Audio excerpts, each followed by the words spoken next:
Good morning students. आप सभी का कॉमर्स क्लास में एक बार फिर से स्वागत है। आज हम गैर व्यापारिक संस्थाओं के लेखे के जो बाकी बचे हुए प्रश्न हैं वो करेंगे। कुछ प्रश्न हमने पहले कर लिए थे और कुछ प्रश्न आज करने वाले हैं।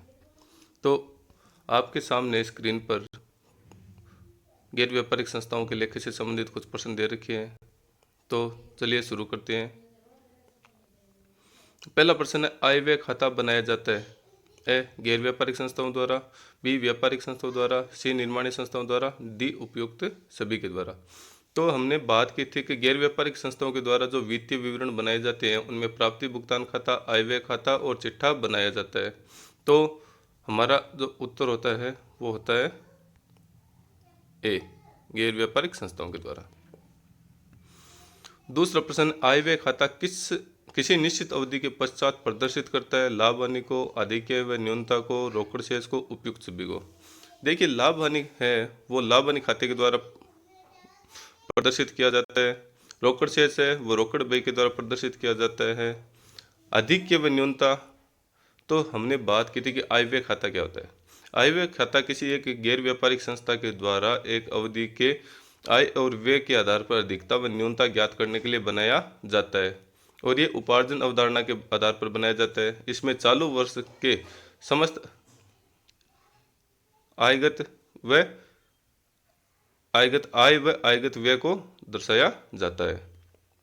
तो जो आय व्यय खाता बनाया जाता है वो आधिक्य व न्यूनता ज्ञात करने के लिए बनाया जाता है। तो इसका उत्तर होगा बी।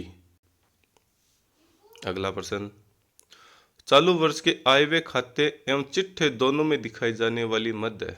यानी ऐसी मद जो आय व्यय खाते में भी आएगी और चिट्ठे में भी दिखाएंगे। ऑप्शन देखते हैं। चालू वर्ष का चंदा, बी गत वर्ष में चालू वर्ष का प्राप्त चंदा, सी चालू वर्ष का बकाया चंदा और चालू वर्ष में अग्रिम प्राप्त चंदा। तो हम आय व्यय खाते के अंतर्गत चालू वर्ष के जो आय और व्यय है उन्हीं को दिखाते हैं। तो जो सही ऑप्शन है कि चालू वर्ष का बकाया चंदा, यानी ये बकाया चंदा चालू वर्ष का है तो ये आय व्यय खाते में भी आएगा और बैलेंस शीट के संपत्ति पक्ष में भी आएगा। ठीक है, तो इसका उत्तर होगा सी।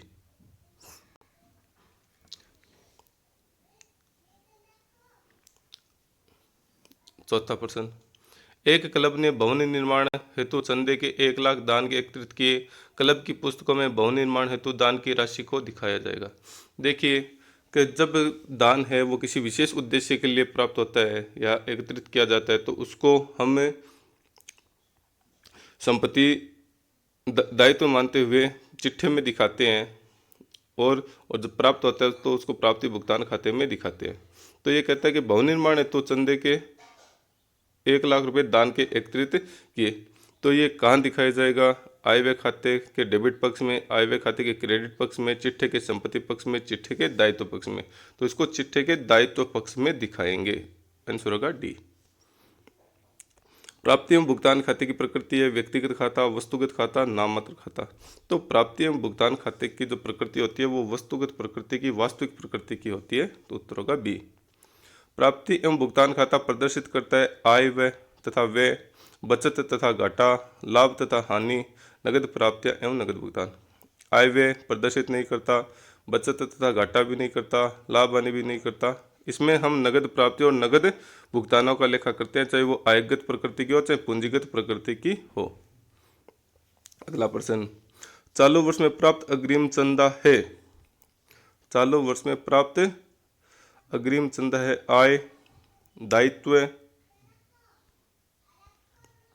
व्यय और संपत्ति। देखिए, चालू वर्ष में अग्रिम चंदा प्राप्त है यानी वो अगले वर्ष से संबंधित प्राप्त हुआ है तो हमारे लिए वो दायित्व है। तो इसका आंसर होगा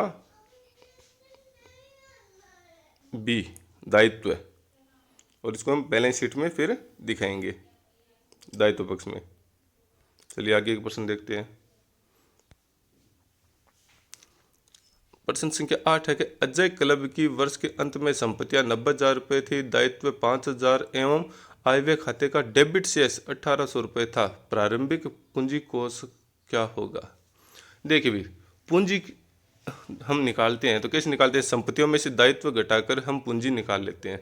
अब हमारे पास संपत्तियां हैं वो 19,000 है और आय व्यय खाते का डेबिट शेष है, तो डेबिट शेष संपत्तियों में ही लिखा जाएगा।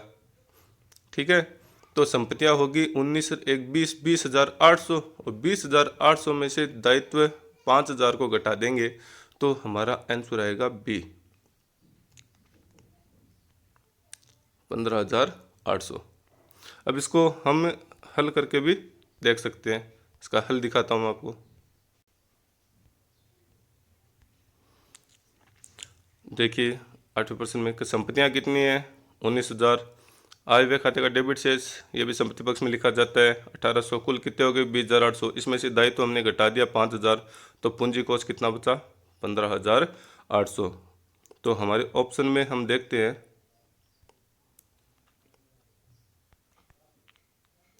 15,800। अगला प्रश्न, प्राप्ति एवं भुगतान खाते में दिखाई जाने वाली मद मूल्य राशि, बकाया चंदा, अदत्त वेतन, आजीवन सदस्यता शुल्क।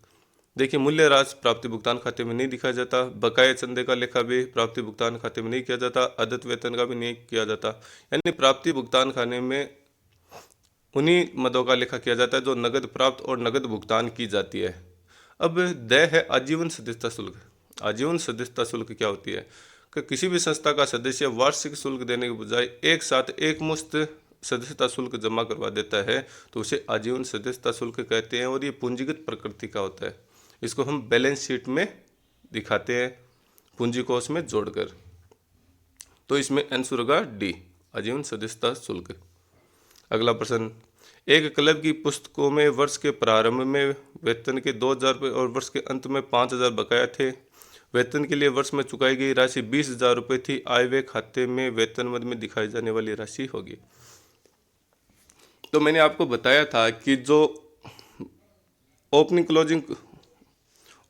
बकाया और क्लोजिंग बकाया है, तो क्लोजिंग बकाया है वो जुड़ेगा, ओपनिंग बकाया है वो घटेगा। और एडवांस की बात करते हैं तो ओपनिंग एडवांस जुड़ेगा और क्लोजिंग एडवांस घटेगा। तो इसमें चालू वर्ष का जो चुकाई गई राशि है वो 20,000 रुपये है और जो क्लोजिंग बकाया है वो 5,000 है, तो 20 और 5 25,000 और ओपनिंग है 2,000, तो 25 में से 2 गया 23,000, तो इसका आंसर होगा ए 23,000। इसका हल हम देख लेते हैं, चलिए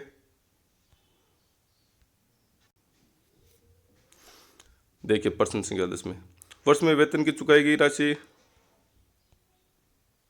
20,000, वर्ष के अंत का बकाया इसको हम जोड़ देंगे 5,000। वर्ष के अंत का बकाया का अर्थ है कि ये बकाया चालू वर्ष का है और हमें चालू वर्ष के लेन देनों का लेखा करना है। और वर्ष के शुरू का बकाया इसको घटा देंगे क्योंकि ये बकाया वो पिछले साल से संबंधित है, तो इसको हम घटा देते हैं। तो चालू वर्ष के वेतन की राशि कितनी आएगी 23,000 रुपये आएगी। ठीक है,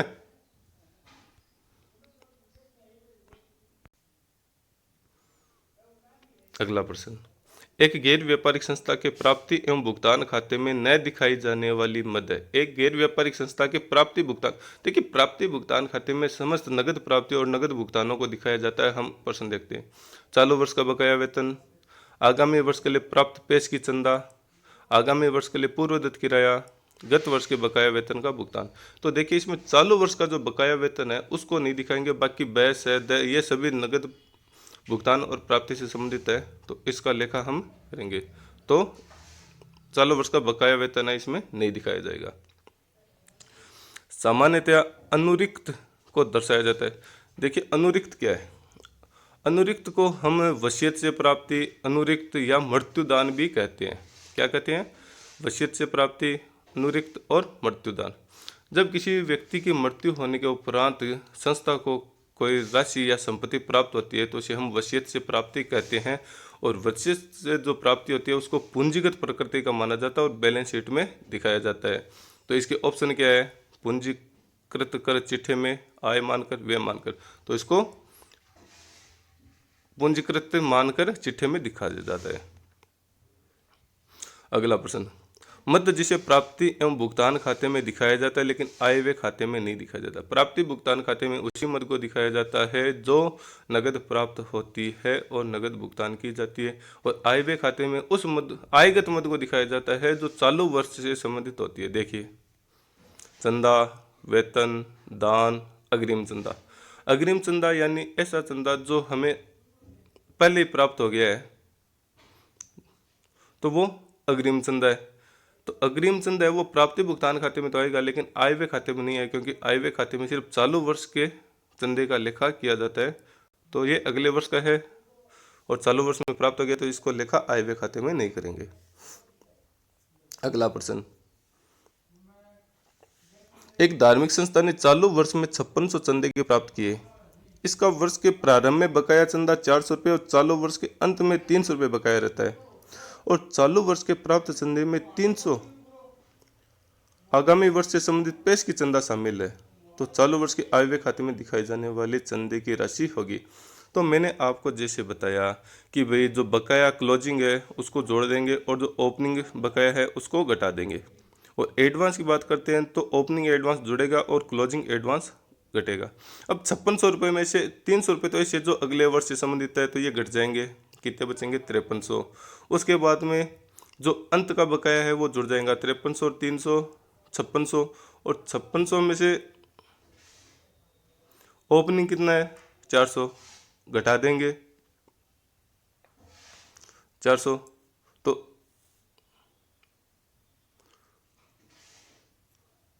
हाँ, क्या 5600 चंदे के थे, इसमें से अग्रिम कितने हैं 300, तो घट के कितने बच गए 5300। 5300 में अंत के हम जोड़ देंगे तो 5300 300 5600, और 5600 में से 400 ओपनिंग के घटा देंगे तो 5200। तो इसका उत्तर क्या आएगा 5200 आएगा। अब इसका हल हम देख लेते हैं, चलो आपको हल दिखाते हैं। चलिए अगला प्रश्न करते हैं। प्रश्न संख्या 15 के रॉयल क्लब का 31 मार्च 2017 को समाप्त होने वाले वर्ष का आय व्यय खाता 770 घाटा बताता है, डेफिसिट बताता है। इस खाते में किराए की अग्रिम चुकाई गई 200 रुपये की राशि और 1000 रुपये की उपार्जित ब्याज की राशि का समायोजन किया जाना है। समायोजन के पश्चात आय व्यय खाता बतलाएगा। देखिए, उपार्जित ब्याज की राशि है, यानी ऐसी ब्याज की राशि जो हमें प्राप्त होनी थी लेकिन नहीं हुई, तो ये हमारी संपत्ति होती है, इसको हम बैलेंस शीट में दिखाते हैं। और अग्रिम चुकाई गई राशि यानी ऐसी किराए की राशि जो नहीं चुकानी थी हमने अग्रिम चुका दी, ये भी हमारी क्या है संपत्ति है।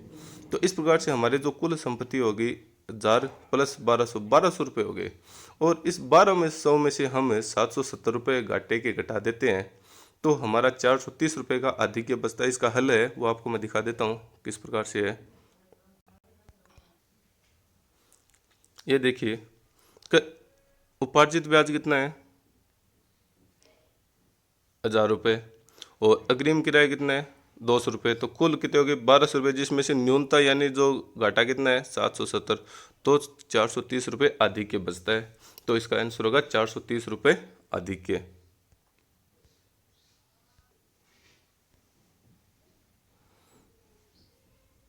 तो इसका आंसर होगा ए, 430 रुपये आधिक्य।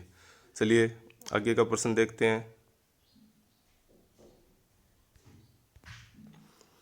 अगला प्रश्न है कि एक क्लब का आय व्यय खाता वित्तीय वर्ष 2016-17 के लिए 2000 रुपये की बचत बतलाता है। इस खाते को बनाते समय उपार्जित ब्याज 400 रुपये, उपार्जित ब्याज 400, बकाया वेतन 100 रुपये एवं पूर्वदत्त बीमा शुल्क 150 के समायोजन नहीं किए गए हैं। समायोजन के पश्चात आय व्यय खाते का शेष बतलाएगा। देखिए, इस क्लब का जो बचत है वो है 2000 रुपये, और उपार्जित ब्याज 400, बकाया वेतन 100 और पूर्वदत्त बीमा शुल्क 150 का समायोजन नहीं किया गया, समायोजन करना है। तो जैसे पिछले प्रश्न में हमने देखा था कि इसमें हम अलग अलग कर लेते हैं। उपार्जित ब्याज है वो हमारी संपत्ति हो गई, बकाया वेतन है वो दायित्व हो गया, और प्रीपेड इंश्योरेंस है वो भी हमारी संपत्ति हो गई।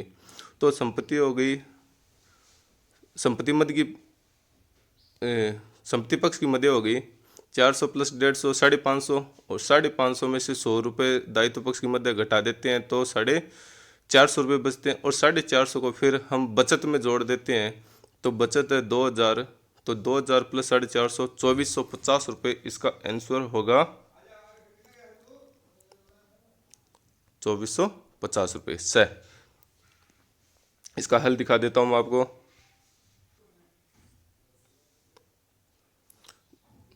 देखिए, उपार्जित ब्याज 400 रुपये, प्रीपेड इंश्योरेंस 150 रुपये, कुल हो गए 550। इसमें से आउटस्टैंडिंग सैलरी यानी जो दायित्व पक्ष की मद है, आउटस्टैंडिंग सैलरी इसको घटा दिया, कितने बचे 450। 450 को बचत में जोड़ दिया तो कुल बचत कितनी होगी 2450 रुपये। तो इसके आंसर होंगे 2450 रुपये। अगला प्रश्न, सूचना के अभाव में प्रवेश शुल्क को दिखाया जाता है चिट्ठे में, पूंजी कोष में जोड़कर, आय व्यय खाते में, संपत्ति पक्ष में। देखिए, प्रवेश शुल्क को सामान्यतः हम आय व्यय खाते के आय पक्ष में ही दिखाते हैं। जब तक प्रश्न में नहीं कहा गया, कुछ विद्वान कहते हैं कि इसको पूंजीगत मानते हुए बैलेंस शीट में दिखाना चाहिए, लेकिन सूचना के अभाव में इसको हम आयगत मानते हुए आय व्यय खाते के आय पक्ष में ही दिखाएंगे। तो इसका आंसर होगा सी, आय व्यय खाते में।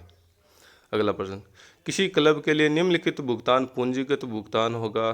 देखिए, ए दान एवं चंदा, बी भवन एवं मशीनरी, सी स्टेशनरी और डी अंकेक्षण शुल्क। देखिए, पूंजीगत भुगतान तो आपके सामने स्पष्ट दिख रहा है कि भवन एवं मशीनरी संपत्ति है, तो संपत्ति के लिए भुगतान है वो पूंजीगत भुगतान होगा, तो आंसर होगा बी। अगला प्रश्न, प्राप्ति एवं भुगतान खाते में लिखे जाने वाले व्यवहार हैं। तो बहुत बार हमने बात कर ली कि प्राप्ति भुगतान खाते में समस्त नगद प्राप्ति नगद भुगतानों को, चाहे वो आयगत हो चाहे पूंजीगत हो, उनका लेखा किया जाता है। तो आंसर है उधार क्रय विक्रय का, पूंजीगत प्राप्ति एवं भुगतान का, आयगत व एवं पूंजीगत प्राप्ति भुगतान का। तो उत्तर होगा सी, आयगत एवं पूंजीगत प्राप्तियां एवं भुगतान। अगला प्रश्न है कि वर्ष के प्रारंभ में एक संस्था की संपत्तियों एवं दायित्वों का विवरण निम्न प्रकार है। स्थायी संपत्तियां 90,000, बैंक का ऋण 10,000, अग्रिम प्राप्त चंदा 2,000, बकाया चंदा 1,000, पूर्वदत्त किराया 1,000। उपयुक्त सूचना के आधार पर संस्था की वर्ष के प्रारंभ में पूंजी कोष की राशि होगी। तो इसमें हमें संपत्तियों को अलग करना होगा और दायित्वों को अलग करना होगा। संपत्तियों में से दायित्व घटा देंगे तो पूंजी बच जाएगी। तो हम देखते हैं संपत्तियों में क्या क्या आएगा। संपत्तियों में स्थायी संपत्ति है वो संपत्ति में आएगा, बैंक का ऋण है वो दायित्व में आएगा, अग्रिम प्राप्त चंदा यानी चंदा हमें एडवांस में प्राप्त हो गया है जो प्राप्त नहीं होना था तो ये दायित्व में आएगा, बकाया चंदा ये प्राप्त नहीं हुआ है लेकिन प्राप्त होना था ये संपत्ति पक्ष में आएगा, पूर्वदत्त किराया यानी किराया जो हमने एडवांस में चुका दिया चुकाना नहीं था तो ये संपत्ति पक्ष में आएगा। तो अब इसको हल मैं आपको दिखा देता हूँ कैसे हल होगा ये।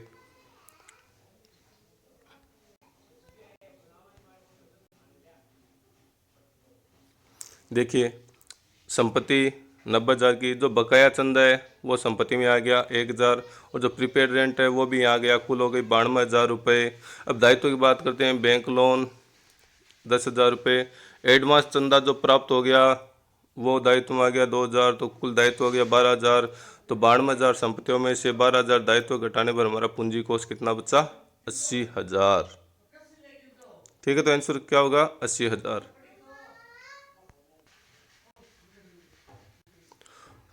तो इस प्रश्न का आंसर होगा